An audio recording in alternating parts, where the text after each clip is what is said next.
That's simply unimaginable. That's never going to happen. Hey, it's Marek. I'm recording this podcast because I got really annoyed, seriously annoyed. There's this new AI narrative emerging that's quite misleading. It's sometimes correct, but in a lot of cases, in a lot of situations, it's absolutely incorrect. And I need to talk about it. Axios published an article a couple of weeks ago called AI Can Cost More Than Human Workers Now. I'm looking at it on my screen.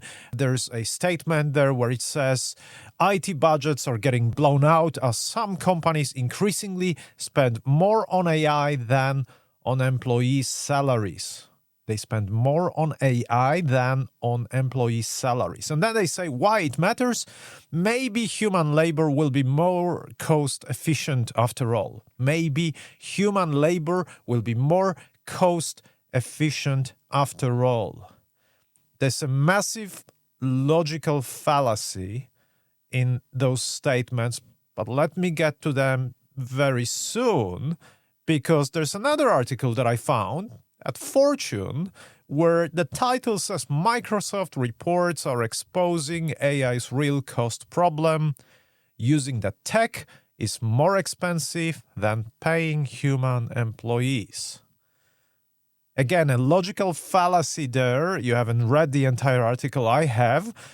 They're drawing conclusions from facts that just do not allow one to draw such conclusions. So back to the Axios article. Axios article is reporting on a conversation with NVIDIA's vice president of deep learning. His name is Brian Catanzaro.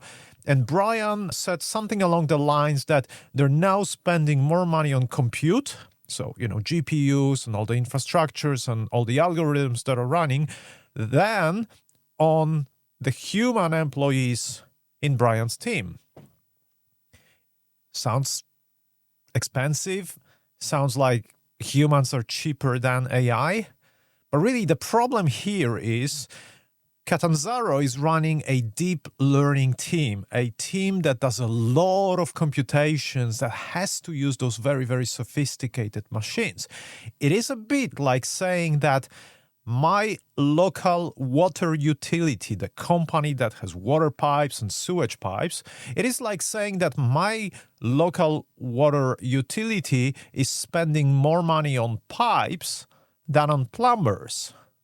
Well, of course they are, because that's what they do. They need to have all that infrastructure. Nobody would be drawing a conclusion that suddenly we should have all the plumbers carrying water to homes in my neighborhood because humans are cheaper, because my local water utility is spending less money on humans than it's spending on the infrastructure. That's the NVIDIA case. You cannot draw a conclusion that suddenly humans are cheaper than AI and so, it's more cost efficient or more cost effective to use humans instead of AI. So that's the NVIDIA case from Axios. Fortune, Microsoft, that particular case, there was a case in which Microsoft's software developers were using so much of the external coding tools, Claude Code CLI more specifically, that Microsoft decided to start shifting them toward their local or their own tool, GitHub Copilot CLI, which is cheaper for Microsoft. So this was a case of one tool against another tool. You cannot really draw a conclusion, which the article did, saying using the tech is more expensive than paying human employees. There's just not enough information in there. And this leads me to the core of what I wrote about in my Substack article, and now I'm transforming it into a podcast in which I said, look, we need to understand how AI really changes work. And I claim, and of course that's based on the research that we've been doing with my team, that's been happening all around the world really in the space of AI work transformation, there are three ways that AI changes work. The first way is so-called substitution. This is where AI systems start doing the work that humans used to do. So that's the substitution. It's like instead of hiring a junior associate to draft emails, now you get a chatbot. You'll have mass translations, sort of those automated translations that human used to do. Now algorithms do it, much more quickly, potentially much more cheaply.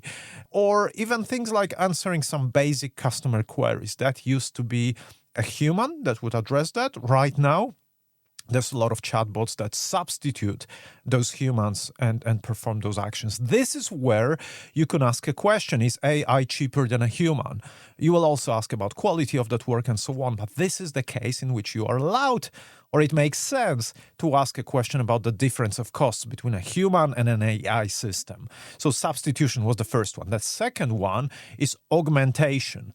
This is where humans are starting to use AI systems as effectively tools that augment their capabilities. This is the software developers that start using vibe coding tools or, coding agents. They're still in charge, or they're still there in the process. They're not being substituted. They're not being replaced by an AI.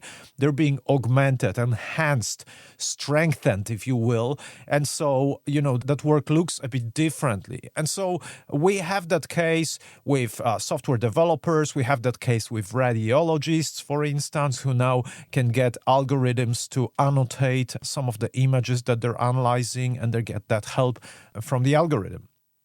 So human is still there. AI is just a tool that's not really replacing a human, but providing more of an enhancement to the human work. It's the excavator operators who take an excavator and control it. They need that excavator. Without the excavator, that would be very, very inefficient. A human with a shovel is obviously, much less efficient than a human with an excavator, but it's a tool.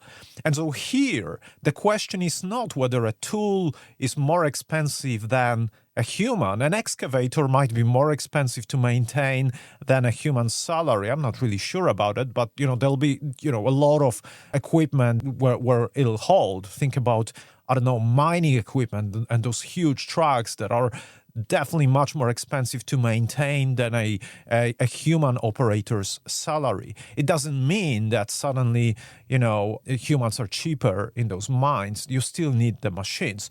But what you can do is you can start comparing tools against tools. So this truck might be cheaper than that truck. This excavator might be cheaper than that excavator. So this is where there's a different question. In substitution, we did have a question of whether a human could be cheaper or more expensive than an AI system. In the augmentation example, we are now comparing tools to tools, not tools to human.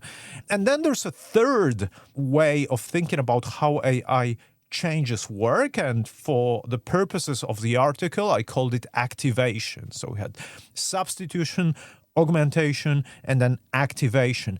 Activation is where AI systems activate or enable completely new types of work. Things that would have not been possible before with just humans.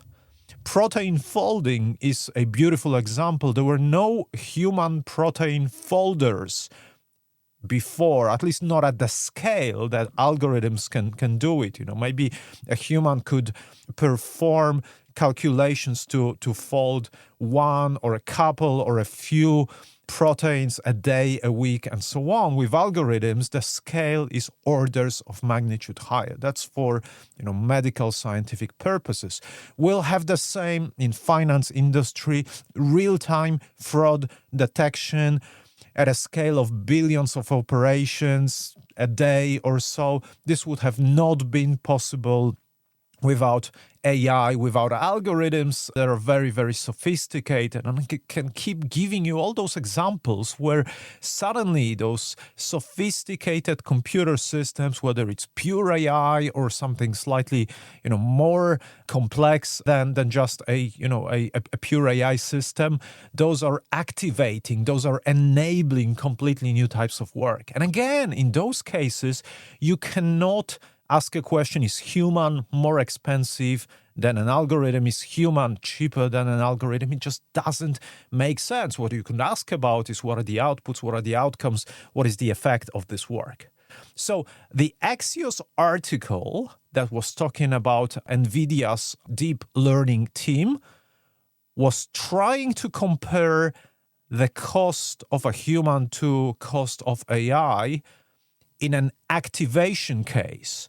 NVIDIA is doing something that would have not been possible without AI, without all those GPUs that they have. You cannot imagine a human performing all those rounds of training an AI algorithm by hand. That's simply unimaginable. That's never going to happen. That never happened before.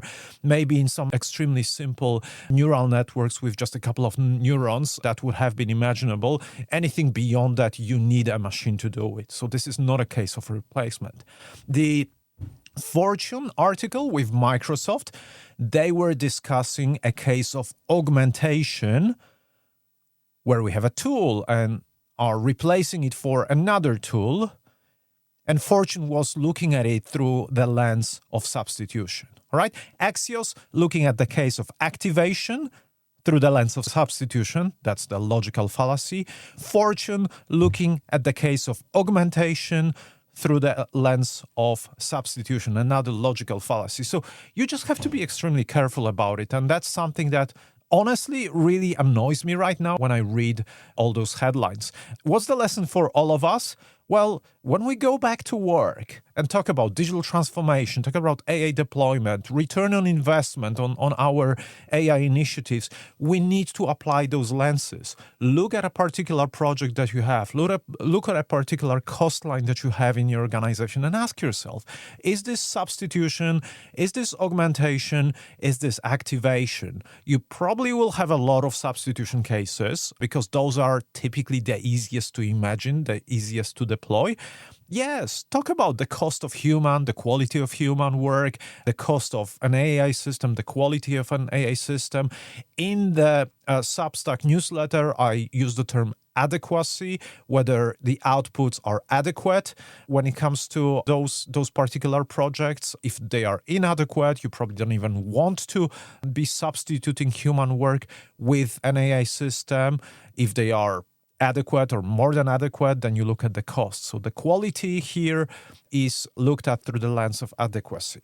Now, so this is substitution. For cases in your organization where you have augmentation, again, try to identify which of those we're talking about or we're looking at. And remember, this is not a comparison. This is not a cost comparison between a human and an AI system. This is a cost comparison between an AI system or an AI tool and another tool, another way of augmenting your employees or completely removing that augmentation part, right? But your humans stay there. For the activation cases, granted, there'll be the fewest of them in the organizations that you might be working.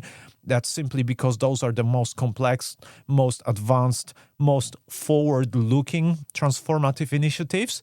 You don't compare the cost of a human doing that work and an AI system doing that work because most likely in your activation cases, you simply cannot replace an AI system for a human. You're looking into the impact of those activation initiatives on your organization. Perhaps it's a new business model, new revenue stream. So you look at it through a different lens. You look at it differently. Next time you open a newspaper, a newsletter, you look out at a web page and you see a headline saying, hey, humans are cheaper than AI, don't fall into this trap of a false sense of security.